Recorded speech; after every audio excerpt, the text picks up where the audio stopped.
Breaking Gulf News. SIMI Valley, California, Republican presidential front-runner Donald Trump stepped into a hornet's nest in Wednesday's debate as rivals turned their sights on the billionaire, while Carly Fiorina showed she had earned her place on the main stage. 10 challengers flanked Trump on stage at the Ronald Reagan Presidential Library in California, seeking an opening against the man who has defied all political odds to lead the race for the party's nomination ahead of the November 2016 election. "Mr. Trump, we don't need an apprentice in the White House, we have one right now," Wisconsin Governor Scott Walker told Trump, a snarky reference to the title of the real estate mogul's reality television show.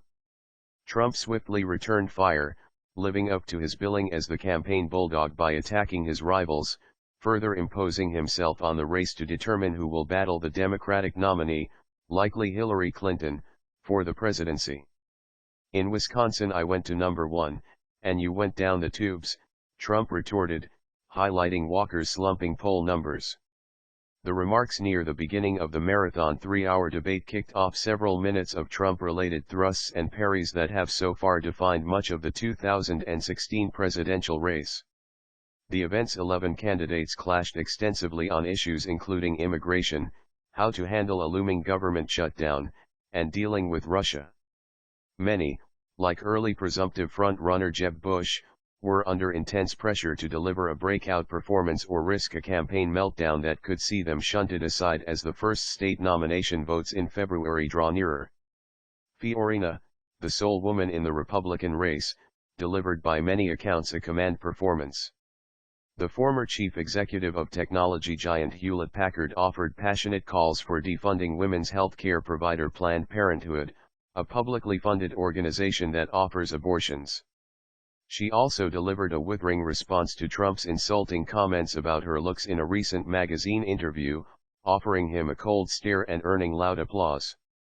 Fiorina dominated the middle portion of the debate, showing command of military figures, slamming Clinton for what she called a lack of accomplishments, delivering an emotional call for increased drug treatment as she recalled losing a child to addiction and hitting Trump over his business practices. "You ran up mountains of debt, as well as losses, using other people's money," Fiorina said. "Why should we trust you to manage the finances of this nation?"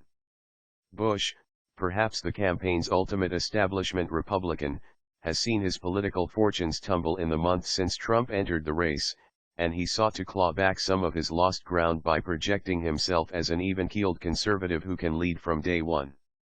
The two tangled as Trump again criticized the former Florida governor for speaking Spanish on the campaign trail.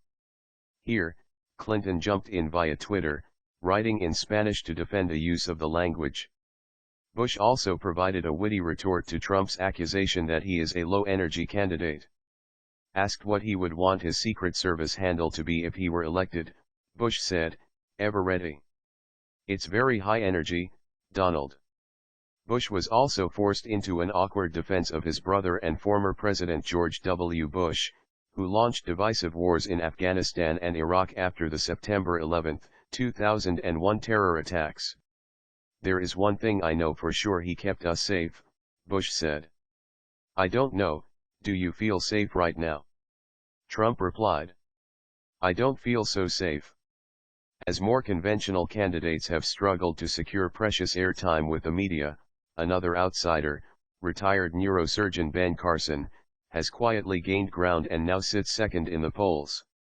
While it is unclear whether Carson poses an immediate threat to Trump's dominance, the rise of the doctor who, like Trump, has never held public office is more evidence of an anti-establishment wave washing over the nomination race. "When I entered this race, all the political pundits said it was impossible," Carson said. "We now have over 500,000 donations and the money is coming in.